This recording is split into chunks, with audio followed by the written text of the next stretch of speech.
Howdy folks. That was a lot more difficult than it should have been.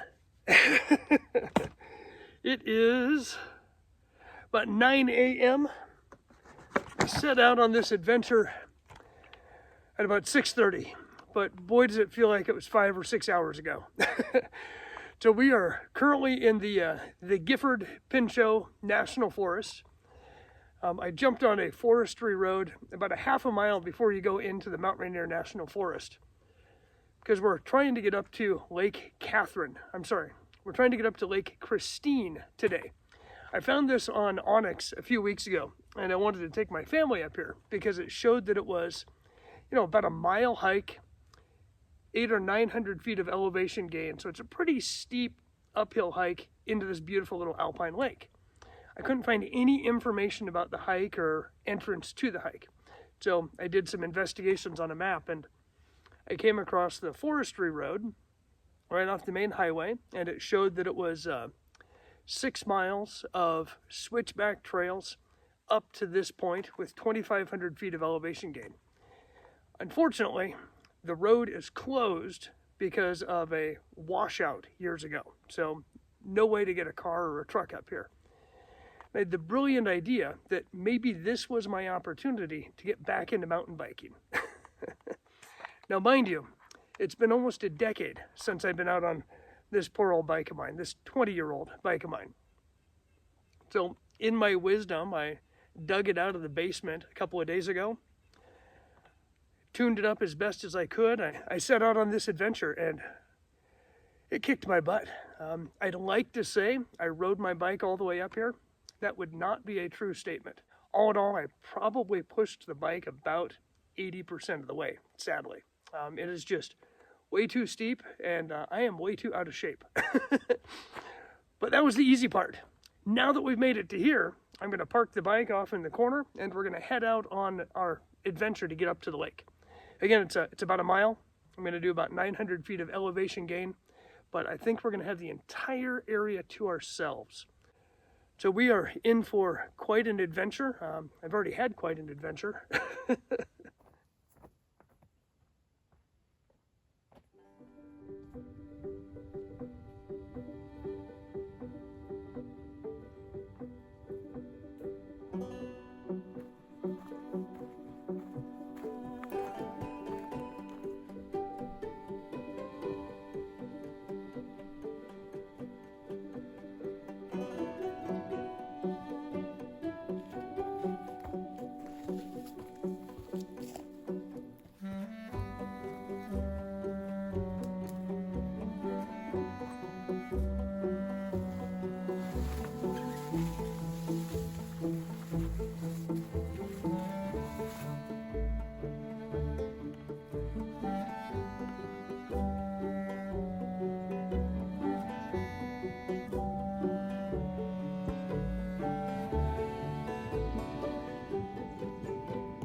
Oh, awesome. There's another tree.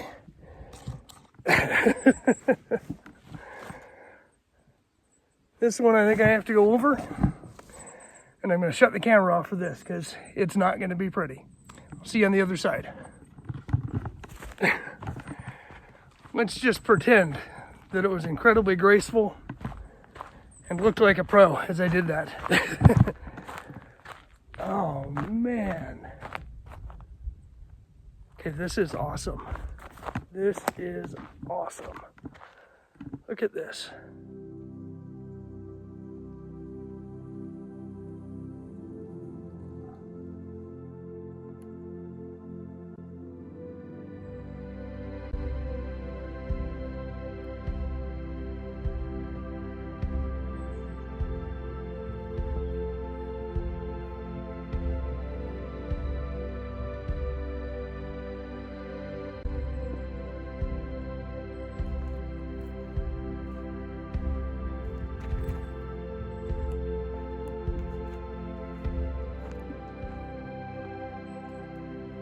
All right, friends, I need your help. I do not recognize what these animal prints are. So if you recognize what these tracks are, why don't you let me know in the comments? I'm kind of curious. It's not something that I've seen before, or at least doesn't look like something I've seen before. Maybe it's a big cat. I have no idea, but kind of curious. Let me know. And I think we have found where we're going to call camp for the day. This is obviously the convergence where the two trails come together at the lake. And I am obviously not the first person up here this year, because somebody's left a fishing pole and a tackle box. I haven't seen any tracks coming in, so maybe they came from the other side of the lake trail. This is actually continues to go on over the mountain pass and comes out on the Puyallup side of the mountains. But not sure. Anyways, we're gonna call this home. So I'm gonna set up camp, try and get some fresh water, and we'll get some lunch going, because I am hungry. Ooh, that is mud.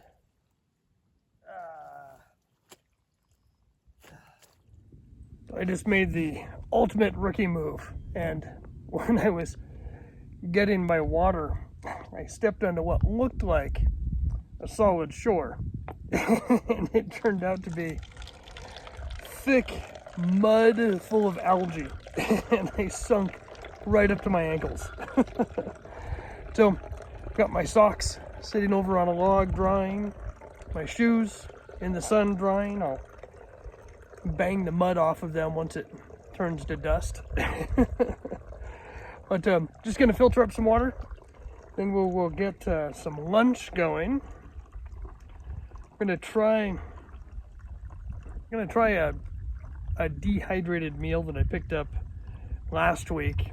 If you watched my video last week, it'll probably actually be 2 weeks ago for you guys on videos, where I did an Alpine lake hike and circumnavigated Natchez Peak. Well, after that, I tested out a couple of dehydrated meals that I picked up at REI, and opted not to eat the third one because I'm not that big of a glutton for punishment, which means today I'm gonna have that third one. And if I've got my video schedule right, I think last week I uploaded the two meals and kind of an opinion piece about them. If you haven't seen that, I'll leave a link for it down in the description. I won't deny it. It was kind of boring. It's just me sitting there talking about dehydrated meals for about 15 minutes. But if you're interested in it, check it out. But for today, we're actually going to try the Heather's Choice grass-fed beef shepherd's pie. This is one that came highly recommended by a lot of you folks. It's also insanely expensive by my opinion. It's $16.95 for a shepherd's pie. I don't know, right? It better taste good for that price.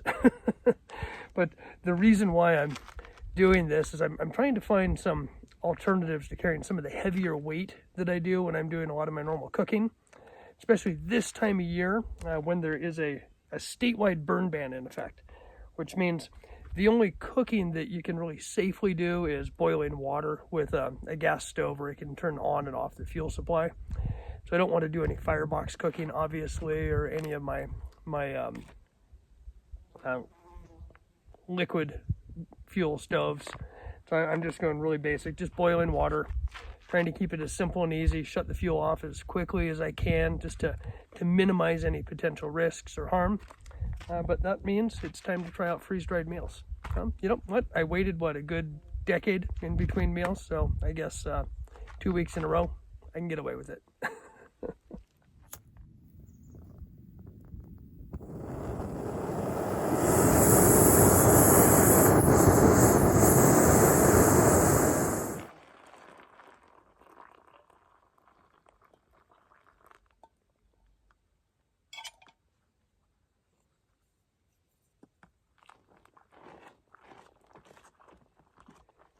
Okay, just so that we're consistent with my review of the last couple of meals. This one was $16.95. It is a 113 gram meal, which means you're paying 15 cents per gram. There's 590 calories in here, so you're getting 5.2 calories per gram. So it's very much a calorie dense meal, but that price tag of 15 cents per gram, I don't know, that's really hard for me to stomach. Obviously, for what I'm doing today, absolutely, but would I spend this on a backpacking meal on any given day? Not a chance. I don't know. After the meals that I had last week, I think I might draw the line at $10. Again, the convenience is fantastic, but again, looking at the waste aspect of it and just the overall cost, I think $10 is adequate to pay for convenience. It's still less than you're going to pay for a meal if you go out to a restaurant and buy it, but it's exponentially higher than if you were to make it yourself. Just one humble man's opinion. But I now have 20 minutes to wait. So this says to fill it with 11 ounces of water and then wait for 20 minutes. So I am going to kick back and enjoy this absolutely stunning lake, relax, let my socks and shoes dry out, and let the sun warm up my sweaty back from my backpack. And we'll see you guys in a little while.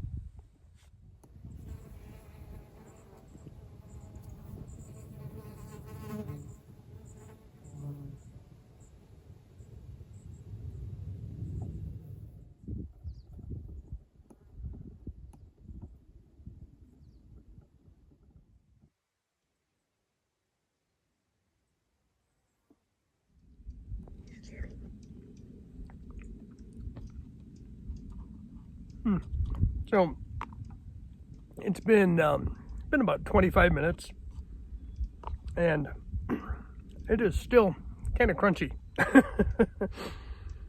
Yeah, I think I maybe could have added a little bit more water. That might have helped, but it's plenty soupy. It looks like a good shepherd's pie. But the veggies and the beef have not fully rehydrated, so a little bit more texture to it than what you would expect in, say, a homemade shepherd's pie. Flavor-wise, it's not bad.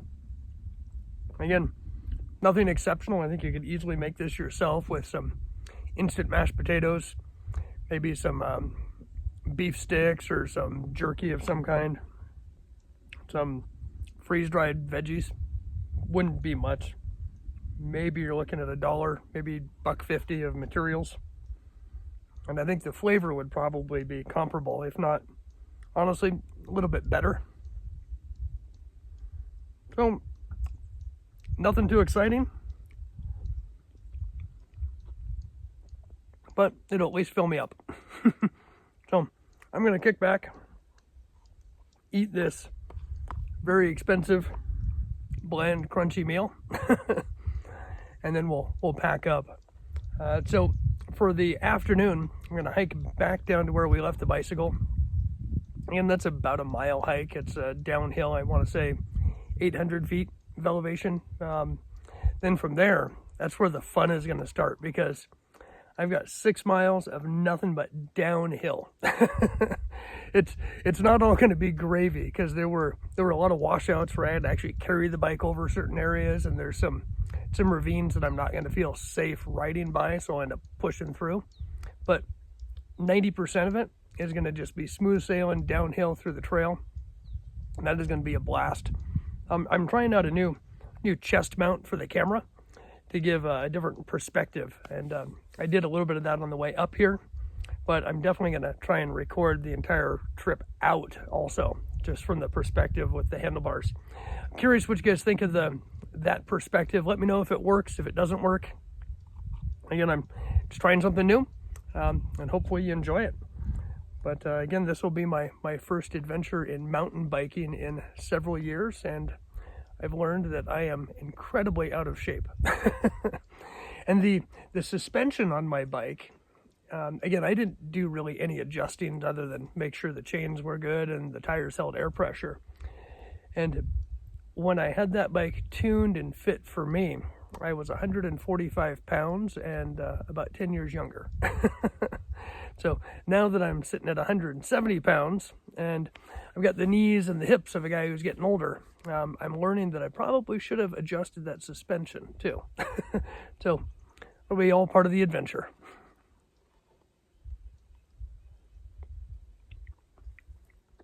So I'm sitting here trying to take selfies for the thumbnail, and trout keep jumping in the background.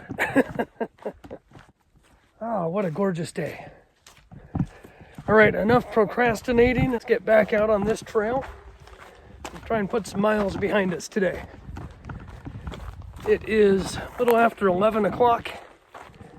The sun is up. It is nice and toasty warm. Oh boy, I forgot about these trees.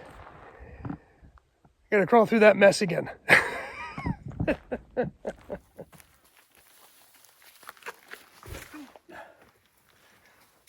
See, pretty graceful.